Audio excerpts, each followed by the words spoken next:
आज ये first video है। दैन ये चीज़ है फर्स्ट डे पे।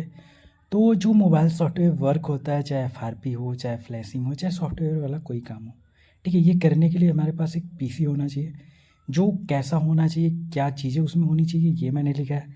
तो एफआरपी फ्लैशिंग सभी जो भी मतलब मोबाइल सॉफ्टवेयर काम होते हैं, सब चीज़ें कर सकते हैं आप। जिसमें प्रोसेसर लगा होना चाहिए i5 का 8 जनरेशन का या उससे ऊपर का, ठीक है। रैम जो होना चाहिए 8 GB का होना चाहिए। एसएसडी यानी कि जो एसएसडी का टाइप होता है, स्पीड काफ़ी अच्छी होती है, तो 256 GB कम से कम, ठीक है। और जो फ्लैश फाइल हम डाउनलोड करते हैं यानी कि सॉफ्टवेयर, तो उसके लिए हमें रखने के लिए, ठीक है, एक स्पेस की ज़रूरत होगी, ठीक है। तो वहाँ हार्ड डिस्क यूज करेंगे 300 GB या 500 GB का।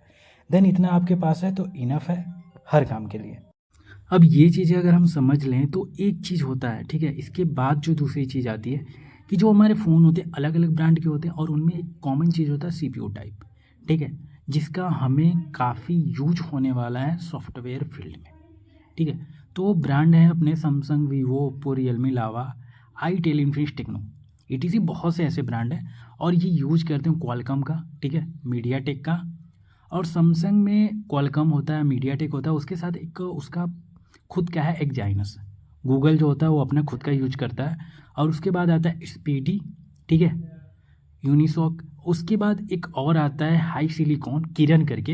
ये यूज होता है ऑनर वाले फ़ोन में, वाई वाले फ़ोन में जो बाहर के होते हैं, ठीक है। तो अपने यहाँ ज़्यादातर यूज इंडिया में जो होते हैं क्वालकॉम, मीडियाटेक, सैमसंग का एक्जाइनस और एसपीडी, यूनिसॉक, जो कि टेक्नो, इन्फिनिक्स और टेक्नो, ये लावा जो आईटेल आते हैं, इनमें ज़्यादातर यूज होते हैं, ठीक है। अब इनका यूज़ क्या होता है ये बताऊंगा। उसके पहले दूसरी चीज़ ये समझो कि सबसे पहले क्या होना चाहिए, अपने पीसी में ड्राइवर होना चाहिए। अब ये ड्राइवर किस काम में आएगा ये बताता हूँ। ये ड्राइवर जो होगा फ़ोन को कनेक्ट करेगा अपने पीसी से। जब हमारा पीसी फ़ोन को कनेक्ट करेगा, ठीक है, सीपीयू टाइप से, देन उसके बाद हम एफआरपी का, फ्लैशिंग का वर्क कर सकते हैं। अब ये चीज़ होने के लिए, पीसी को फ़ोन से कनेक्ट होने के लिए या फ़ोन को पीसी से कनेक्ट होने के लिए आपके पास होना चाहिए ड्राइवर। अब ये ड्राइवर आप जो है, ठीक है, डाउनलोड करोगे। उसके पहले एक चीज़ और समझ लो कि किसी भी फ़ोन में कौन सा सीपीयू यूज हुआ है ये कैसे चेक करेंगे। तो यहाँ पे देखो MI6A सीपीयू टाइप मैंने लिखा और यहाँ पे लिख के आ गया मीडियाटेक। देन ऐसे हम चेक कर लेंगे कि एफआरपी के टाइम ऐसे मॉडल से डायरेक्टली अपने चेक कर लेंगे कि कौन सा इसमें सीपीयू लगा हुआ है। देन उसके बाद ये मीडियाटेक यहाँ से दिखा रहा था, ठीक है, आपने देख लिया। देन इसके बाद क्या है, कनेक्ट करके भी मैं दिखाऊंगा। और जब कभी ऐसा होता है आप लोग पीसी से करते हो फ़ोन को कनेक्ट, ठीक है, तो फ़ोन ऑन होता है तो एमटीपी का पोर्ट बना के हो जाता है, बिकॉज उसको ड्राइवर की जो होता है पहले से वो चीज़ें होती हैं पीसी में, जब विंडोज इंस्टॉल करते हैं तो वो चीज़ें हो जाती है। बट जब हम उसको फ़ोन को ऑफ करके वॉल्यूम बटन दबा के या ईडीएल से कनेक्ट करते हैं तो पोर्ट नहीं बनाता या सही पोर्ट नहीं बनाता, जिससे काम नहीं होता। इसका इशू होता है ड्राइवर का, ठीक है। तो आप 1 बाय 1 करके भी ड्राइवर इंस्टॉल कर सकते हैं, ठीक है, या एक साथ कर सकते हैं, ठीक है।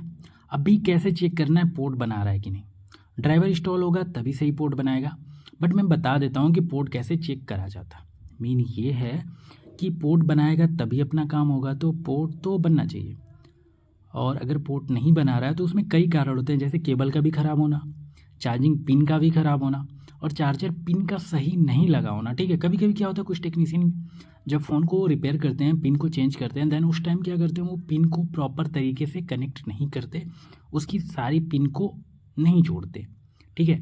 तो उसकी वजह से क्या होता है, फ़ोन चार्ज तो होता है बट कनेक्ट नहीं होता, ठीक है। तो यहाँ पे अपने को चेक करने के लिए दिस पीसी लिखा है, यहाँ पे राइट क्लिक करना है। विंडोज 11 होगा तो नीचे शो मोर ऑप्शन पे जाना है, मैनेज पे जाना है, ठीक है। मैं ये ईजी वे बता रहा हूँ कि कोई भी नया हो तो उसको दिक्कत ना हो। डिवाइस मैनेजर में जाना है और यहाँ देखो आप पोर्ट्स का ऑप्शन दे रहा है। देन यहाँ पे आपको एक फ़ोन कनेक्ट करके दिखाऊंगा, ठीक है। और फ़ोन कनेक्ट कैसे करूँगा, इसका वॉल्यूम बटन दोनों दबा के मैं कनेक्ट करके दिखाऊंगा, ठीक है। फ़ोन नहीं दिखा रहा हूँ, इसमें कनेक्ट करके दिखाऊंगा, देन यहाँ पे पोर्ट शो करेगा। तो अभी मैं दिखाता हूँ आपको कैसे क्या है, किस तरह से है। अब देखो यहाँ पे पोर्ट बना रहा है, ठीक है, या मीडियाटेक का पोर्ट बना रहा है। तो देन ये चीज़ें हैं कि ये चीज़ें हो रही हैं, तो ऐसे आप चेक कर सकते हो कि पोर्ट बना रहा है कि नहीं बना रहा है। मेरा पिन का इसमें कुछ इशू है, देन इसके वजह से पोर्ट बना रहा है और छोड़ रहा है, कोई नहीं। अभी मैं दूसरा फ़ोन एक चेक करा दूंगा आपको, ठीक है। ये पोर्ट बना रहा था किसका, मीडियाटेक का। देन ये चीज़ें होती हैं, ठीक है। एमटीके का पोर्ट बना रहा था, ठीक है, शो कर रहा था। अभी क्या है, दूसरा जब हम कनेक्ट करते हैं तो उसमें अगर दूसरा कोई सीपीयू होगा तो वो अलग का पोर्ट बनाएगा, ठीक है। देन ये चीज़ें आप समझो। अभी मैं एक फ़ोन यूज करूँगा दूसरा MI का Note 7, जिसमें कि क्वालकॉम होता है, और मैं उसका दिखा रहा हूँ कि पोर्ट कैसे बनाता है। ठीक है, ये दिखा रहा था, इसका कोई दिक्कत नहीं है। ठीक है, MTK पोर्ट शो कर रहा था ऑन डिवाइस मैनेजर के पोर्ट सेक्शन में। ठीक है,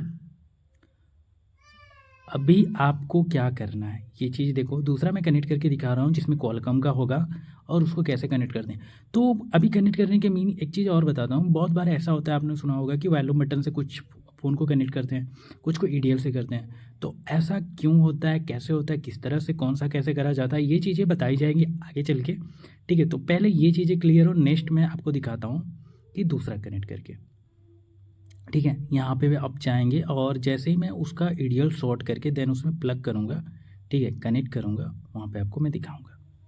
ठीक है, अभी MI Note 7 मैंने कहा था, MI Note 7 जिसमें कि क्वालकॉम का होता है CPU। ठीक है, और ये क्वालकॉम का पोर्ट बनाएगा। देन आपको चेक कराता हूँ, कैसे चेक कराता हूँ। अभी मैं कनेक्ट करूँगा, आप यहाँ पे ध्यान से देखना। ठीक है, पोर्ट वाले सेक्शन में ये पोर्ट बनाएगा। वेट करेंगे थोड़ा सा, मैं अभी कनेक्ट कर रहा हूँ, दिखाता हूँ आपको।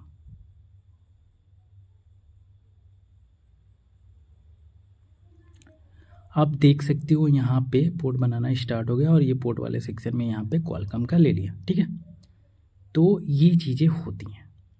देन इसके बाद धीरे धीरे एक एक करके हम पूरे बात करेंगे हर चीज़ पे। ठीक है, और ये फर्स्ट डे है, तो इसमें जो भी चीज़ें हैं यहीं तक रहेंगी। इन चीज़ों को आपको समझना है कैसे क्या है। अब इसमें करना पड़ेगा ड्राइवर इंस्टॉल, क्योंकि अगर आपका PC आप सॉफ्टवेयर वर्क करना चाहते हो तो सबसे पहले आपको करना है, ठीक है, पोर्ट के लिए ड्राइवर को इंस्टॉल। पोर्ट नहीं बनेगा, काम नहीं होगा। ठीक है, अभी यहाँ पे पोर्ट बना रहा है। ठीक है, बिकॉज इसमें जो है ड्राइवर पहले से इंस्टॉलेड है।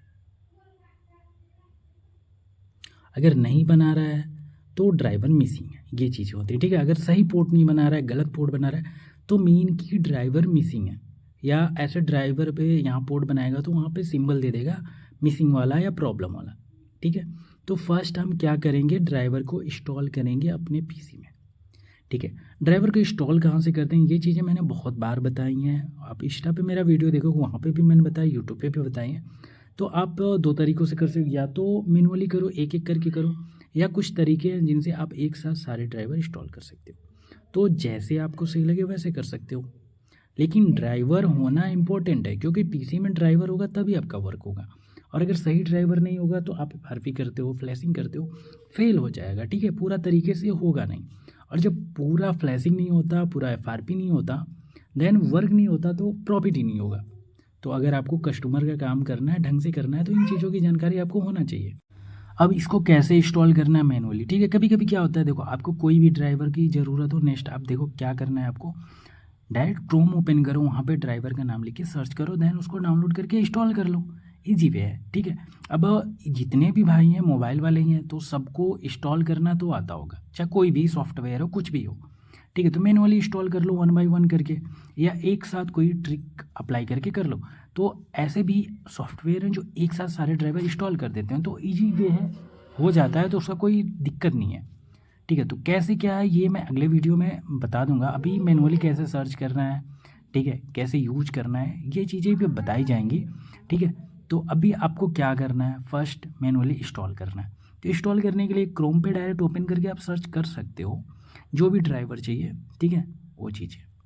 ठीक है, मैं यहाँ पे लिखता हुआ चल रहा हूँ, बताता हुआ चल रहा हूँ, नोट करने की कोई ज़रूरत है नहीं। देन अगर आपको वीडियो सेव कर लेना, देन अगर ज़रूरत हो तो आप कर सकते हो। ठीक है, जैसे MTK का मैं ड्राइवर लिख दूंगा, ऐसे डायरेक्टली लिख दूंगा, ठीक है, तो भी आ जाएगा। ये विंडोज़ 11 के लिए चाहिए 11 लिख दो, वैसे भी नहीं लिखोगे तो भी आ जाएगा। ऑल वर्जन का ये ड्राइवर आना शुरू होगा, कोई भी इंस्टॉल कर लो।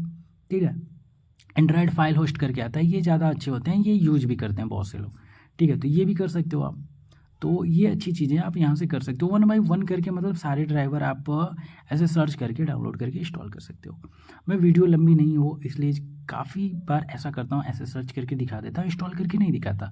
बट अगली वीडियो जो होगी उसमें मैं 1 बाय 1 इंस्टॉल करके दिखा दूंगा, क्योंकि मैंने कहा था 7 दिन क्लासेस चलेंगी, तो 7 दिन में आपको इतना तो क्लियर हो जाएगा कि आपकी दुकान से कोई कस्टमर वापस ना जाए। ठीक है। अब देखो SPD का ड्राइवर सर्च कर दिया, SPD का आ गया। देन यहाँ क्वालकॉम लिख दूंगा, क्वालकॉम का भी आ जाएगा। तो जो भी चीज़ें, एक्साइनस हुआ, ठीक है, हाई सिलिकॉन हुआ, किरण वाला हाई सिलिकॉन किरण 710 करके, ये पुराने में आता है। और ये जो एक्साइनस होते हैं हाई सिलिकॉन वाले जो CPU टाइप होते हैं, इनमें थोड़ा सा दिक्कत होता है, बट हो जाते हैं। ये भी FRP फ्लैशिंग आराम से हो जाते हैं, बट जो भाई काम करते हैं उनको पता होगा। ठीक है, तो ये चीज़ें हैं, ये भी होती हैं। तो ड्राइवर इंस्टॉल कर सकते हो 1 बाय 1 करके, काफ़ी अच्छी चीज़ें हैं। ये वीडियो पूरा देखना, जहाँ से जो चीज़ें नहीं समझ में आए एक बार पूछ सकते हो। ठीक है, और ड्राइवर हमेशा इंपॉर्टेंट होते हैं, फ़ोन को PC से कनेक्ट कर लेंगे। देन वर्क के लिए, सॉफ्टवेयर वर्क में इनका जो इम्पोर्टेंस है नेक्स्ट लेवल का है। ठीक है, तो ये सबसे ज़्यादा इंपॉर्टेंट चीज़ है। देन यहाँ तक अगर आपने वीडियो देखा तो 1 बाय 1 करके इंस्टॉल कर लो। देन इसके बाद मैं एक वीडियो बना दूंगा जिसमें एक साथ सारे ड्राइवर इंस्टॉल करने वाला वीडियो मैंने पहले डाला हुआ भी है, फिर भी डाल दूंगा। इसमें आता है ADB driver, USB DK driver. ठीक है, कई ऐसे ड्राइवर आते हैं जिनके बारे में मैंने बात नहीं करी है, उन पे भी करी जाएगी बात अगले वीडियो में, अगले पार्ट में। तब तक के लिए मैं यही चीज़ बोलूँगा कि जो चीज़ें मैंने बताई वीडियो को 1 से 2 बार देखो, जो चीज़ें ना समझ में आप पूछ सकते हो, कोई दिक्कत नहीं है। और 1 बाय 1 करके हर चीज़ बताई जाएगी, स्टेप बाय स्टेप, कोई दिक्कत नहीं है।